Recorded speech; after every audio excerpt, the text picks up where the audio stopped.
Hello students, welcome back. So today's video is going to be a part 23 of our current affairs series, and in this video we are going to deal with following topics. So let's begin with the first news. See, the first news is titled as Carrier Group arrives in Caribbean in major build-up near Venezuela. आप लोग सभी news में पढ़ रहे होंगे that USA has launched a violent crackdown on drug traffickers of these Caribbean Sea countries. ये जो Caribbean Sea region है ना, this region is infamous for narco terrorism. यहाँ पे बहुत ज़्यादा ड्रग ट्रैफिकिंग होती है एंड डोनाल्ड ट्रंप ने भी कहा है कि वो ना रिसेंटली इस क्रैकडाउन करेंगे. सो हमारे सिलेबस के हिसाब से it is important to know कि कौन कौन से कंट्रीज अपनी कोस्ट लाइन टच करते हैं कैरिबियन सी के साथ. सी, इसको याद रखने की एक ट्रिक है, that is DC, PC, VC, MN, HH and BJP. ये आप याद कर लेंगे ना तो ऐसे आपको ये 13 कंट्रीज याद हो जाएंगे. DC is for Dominican Republic and Cuba, VC is for Venezuela and Colombia, PC is for Panama and Costa Rica, MN is for Mexico and Nicaragua, and H is for Haiti and Honduras, and BJP is Belize, Jamaica and Puerto Rico of USA. See, जब ऐसा reason news में रहा है, it has been observed और scene कि UPSC ने उसके geographical features के ऊपर क्वेश्चन पूछा ही है. यूक्रेन वॉर जब चल रहा था तो पूछ लिया था क्वेश्चन ब्लैक सी के ऊपर एंड ऑल. तो मैं चाहता हूं आप ये फैक्ट याद रखें. Now moving on to the next news, that is Gaurav Janjatiya Divas. सी, नवंबर 15 जो गया है ना, ये पूरे कंट्री में एज ए जनजातीय गौरव दिवस सेलिब्रेट किया जाता है every year. And this November 15 marked the 150th anniversary of भगवान बिरसा मुंडा. हम सभी जानते हैं, आपने मॉडर्न हिस्ट्री में ये पढ़ा होगा जब आप ट्राइबल हिस्ट्री पढ़ते हैं कि बिरसा मुंडा एक हीरो फिगर थे. किस चीज़ के? कि जो मुंडा ट्राइब्स थी ना, उन्होंने किस तरीके से ब्रिटिश लोगों को चैलेंज किया. तो उनकी 150th एनिवर्सरी थी and it is celebrated as जनजातीय गौरव दिवस. तो देखिए, हम रिवाइज करते हैं.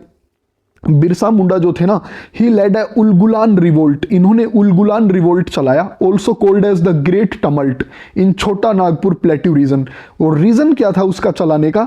ये एक वॉयलेंट ट्राइबल अपराइजिंग थी, क्योंकि जो कॉलोनियल रिजीम था, जो लैंडलॉर्ड्स थे, ब्रिटिशर्स, जो मनी लैंडर्स थे, वो नेक्सस में रह के ना एक्सप्लॉइट करते थे इंडिया की ट्राइबल कम्युनिटीज़ का. इनके ऊपर हैवी टैक्सेस लगा देते थे.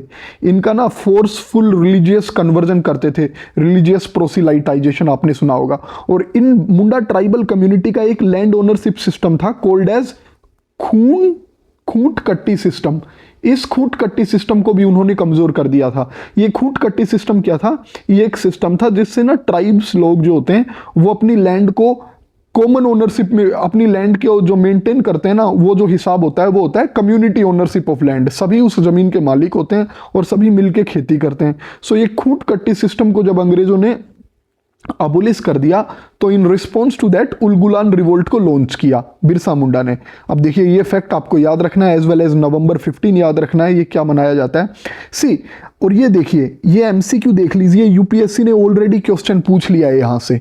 एक और बार पूछा था, दोबारा ये मैं बता रहा हूं. With reference to the history of India, Ulgulan और the great tumult is the description of which of the following revolts. तो जैसा कि हमने देखा, Birsa Munda's revolt of 1899 and 1900. देखिए, ये सारी न्यूज़ यहाँ पे थी.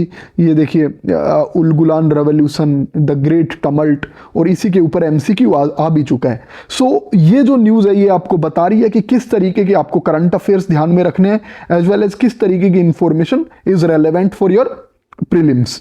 Now moving on to the next news, that is lake Turkana. See, ये न्यूज़ मेरे को डाउन टू अर्थ मैगजीन में मिली and it's a very interesting news कि जो लेक तुर्काना के अंडर अब ना वाटर लेवल थोड़ा लो हो गया है एंड इसकी वजह से ना वहाँ पे अर्थक्वेक इवेंट्स ट्रिगर हो रहे हैं. और उसका फैक्ट वो क्यों हो रहे हैं, ये एक्सप्लेनेशन देखिए आप. जब तुर्काना लेक के वाटर लेवल में एक डिक्लाइन नोटिस किया गया तो हमारी जो अर्थ होती है ना, उसकी क्रस्ट क्या होगी, थोड़ी हल्की हो गई. उसके ऊपर वजन नहीं रहा, पहले ज़्यादा वजन था, तो उसके ऊपर अब प्रेशर कम हो गया. जब प्रेशर कम हो जाता है ना, तो जो प्लेट्स होती है ना, फॉल्ट लाइंस, उनके ऊपर जब हल्की होगी हैं वो, तो वो और तेज मूव करेंगे, आसानी होती है उनको मूव करने में. एंड इससे क्या होता है, मैग्मा प्रोड्यूस होता है एंड वोल्केनो इरप्ट हो जाते हैं एंड अर्थक्वेक आ जाता है अर्थ पे।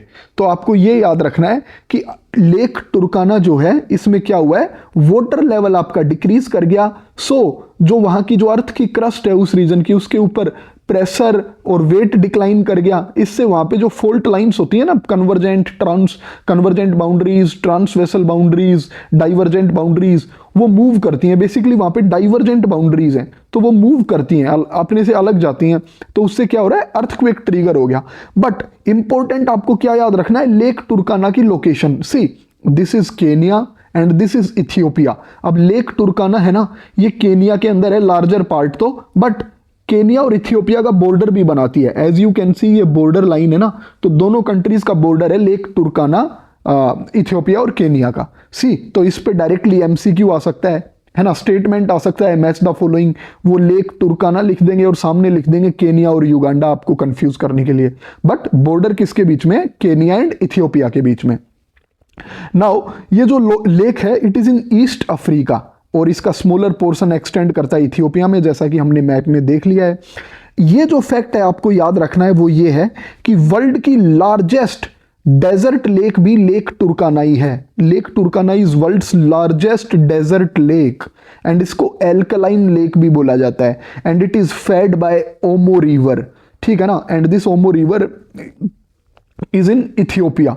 ये 90% ऑफ इसके वाटर में कंट्रीब्यूट करती है। देख रहे हैं आप, लेक का सबसे ज्यादा इस्तेमाल तो केनिया कर रहा है, बट इस लेक को फीड कौन करता है, इथियोपिया की ओमो रिवर। सो आई होप आप ये ओमो रिवर भी याद रखेंगे। लेक टुर्काना सामने लिख देंगे ओमो रिवर, बताइए सही है या गलत है। सो बाकी जो और दूसरी रिवर्स हैं जो इस लेक में ड्रेन होती हैं, they are which empties in this lake are Turkwel and Kerio. Okay, now moving on to the next news that is related to Gangetic dolphin. Its IUCN status is endangered. अब ये news में क्यों थी, recently 2025 में सर्वे हुआ है कि कौन से स्टेट्स के अंदर सबसे ज्यादा गैंजेटिक डॉल्फिन मिलती है इंडिया में। So Uttar Pradesh tops the chart and second rank is occupied by Bihar and third is West Bengal. बाकी rest is shared by other states of India. So Gangetic dolphin की सबसे ज्यादा पॉपुलेशन यूपी में है, बिहार में एंड वेस्ट बंगाल में। टॉप 3 आप क्रोनोलॉजिकली याद रखेंगे। IUCN status endangered. अब सवाल आ जाता है कि गैंजेटिक डॉल्फिन को national aquatic animal of India कब डिक्लेयर किया गया। So it was declared as national aquatic animal in the year 2009।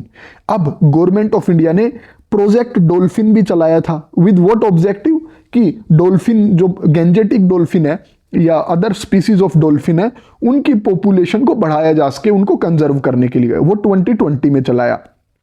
अब यहां पे आपको कंफ्यूज नहीं होना है। ये देखिए, इंडिया का जो नेशनल डॉल्फिन रिसर्च सेंटर है ना, वो तो पटना में है and national dolphin century that is in Vikramshila Bhagalpur district of Bihar, है ना। Vikramshila Bhagalpur district of Bihar. अब यूपीएससी आपको कंफ्यूज करने के लिए रिवर्स कर देगा, वो लिख देगा नेशनल डॉल्फिन रिसर्च सेंटर तो विक्रमशिला में है और नेशनल डॉल्फिन सेंचुरी पटना में है।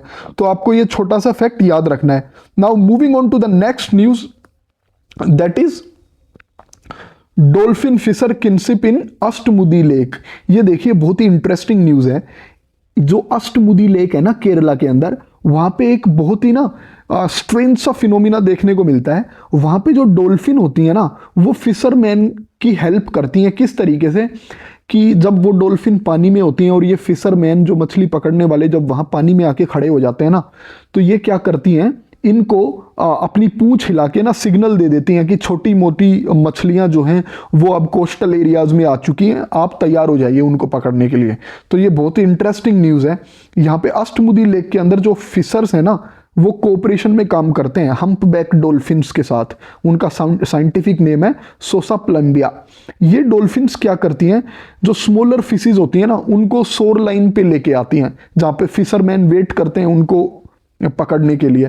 और ये जो डॉल्फिन्स होती हैं ये सिग्नल कर देती हैं फिशरमैन को अपनी टेल स्लैप्स और रोल्स से। या तो ये घूमने लग जाएंगी, उछलने लग जाएंगी पानी में, या पूंछ हिलाने लग जाएंगी, है ना। तो इससे सिग्नल मिल जाता है फिशरमैन को। तो वो क्या करते हैं, they cast their nets instantly and अपनी मछलियां पकड़ते हैं। बट इंटरेस्टिंग चीज है कि अष्टमुदी लेक में हो रहा है ये। आपसे डायरेक्टली एमसीक्यू पूछा जा सकता है that identify this lake where dolphin signals the fishermen with their tail slaps or rolls कि आप मछलियां पकड़िए, मछलियां आ चुकी हैं। वो कैसे भी एक है ना कॉम्प्लेक्स स्टेटमेंट बना देंगे, तो आप ये याद रखेंगे। अब डॉल्फिन्स के क्या फायदा होता है इस एक्टिविटी में? जब फिशरमैन वो पकड़ते हैं ना, फिशेस कैच कर लेते हैं, तो जो रिमेनिंग फिशेस होती हैं उनके ऊपर ये फीड करती हैं। तो ये एक रेयर एग्जांपल है इंटर स्पीसीज कोऑपरेशन हंटिंग का।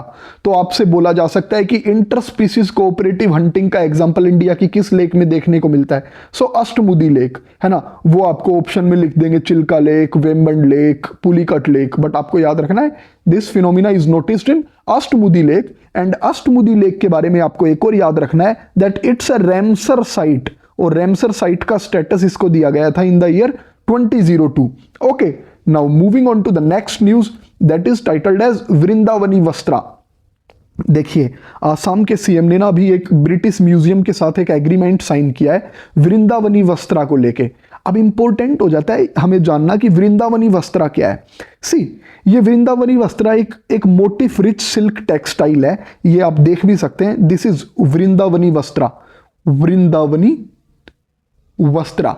लेकिन ये प्रीलिम्स के लिए आपको जो ध्यान रखना है ना, वो ये है कि वृंदावनी वस्त्रा आसाम का जो कल्चर है ना उसका पार्ट है। यूपीएससी स्टेटमेंट में लिख देगी वृंदावनी वस्त्रा, वृंदावन उत्तर प्रदेश, जो मथुरा वृंदावन रीजन है ना। आप कंफ्यूज हो जाओगे, आपको लगेगा वृंदावनी वस्त्रा तो वृंदावन यूपी का ही पार्ट होगा, है ना। मैच द फॉलोइंग में आर्ट एंड कल्चर का क्वेश्चन आ गया तो। बट आपको ध्यान रखना है वृंदावनी वस्त्रा कहाँ का है? आसाम के कल्चर का पार्ट है ये क्लॉथ। अब ये क्लॉथ की अगर आप हिस्ट्री ट्रेस करें ना, तो नियो वैष्णवाइट संत थे कॉल्ड एज श्रीमंता शंकर देवा, उन्होंने इस कपड़े की शुरुआत की थी। ये जो मोटिफ रिच सिल्क टेक्सटाइल का जो ये क्लॉथ आप देख रहे हैं यहाँ पे, इन्होंने इसको बुनना शुरू किया था। So this cloth is a inseparable part और invaluable part of treasure trove of Assam. ये फैक्ट आप याद रखेंगे। This represents Assamese civilisation and heritage. Now moving on to the next news that is TB cases falling in India. Recently WHO की एक report आई है and इस report में बहुत ही इंपॉर्टेंट डेटा था। आपको प्रीलिम्स में स्टेटमेंट आ सकती है, मेंस के लिए यूज कर सकते हैं, दैट इंडिया के अंदर जो टीबी केसेस है ना वो डिक्लाइन कर रहे हैं। Major decline is noticed in tuberculosis incidences in India. India के टीबी इंसिडेंट्स में 21% की डिक्लाइन हुआ है लास्ट डिकेड में। पहले ये जितने भी थे ना, अब उससे 21% कम हो गए हैं। Numbers dropped from 237 TB cases पर लाख टू 187 पर लाख। देखिए 2015 में इतने थे, हर 1 लाख में से 237 लोगों को टीबी के केसेस मिलते थे, अब 187 पे आ गया है। So it's a good achievement by Indians और इंडियन मेडिकल डिपार्टमेंट्स। तो ये याद रखेंगे आप, स्टेटमेंट में आ जाएगा कि लास्ट डिकेड में टीबी इंसिडेंट्स के केसेस इंक्रीज हुए हैं, बट नो डिक्रीज हुए हैं। और ये जो डिक्लाइन है ना, ये डबल है ग्लोबल एवरेज के मुकाबले। तो आप देख सकते हो कि इंडिया कितना अच्छा परफॉर्म कर रहा है, हमारा हेल्थ इंफ्रास्ट्रक्चर भी काफी प्रोग्रेस कर रहा है। ये one of the steepest decline है एट ग्लोबल लेवल। अब अगर आप देखेंगे ना 2024 के डेटा को, तो 26.18 लाख टीबी पेशेंट्स डायग्नोज किए गए थे out of 27 lakh estimated cases.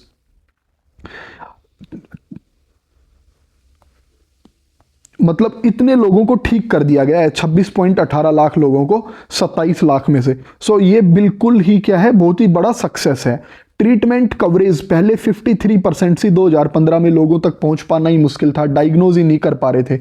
अब क्या है 92% हो गया है। तो यहाँ क्या है 27 लाख में से आपने आइडेंटिफाई कर लिए कि 26.18 लाख को टीबी है।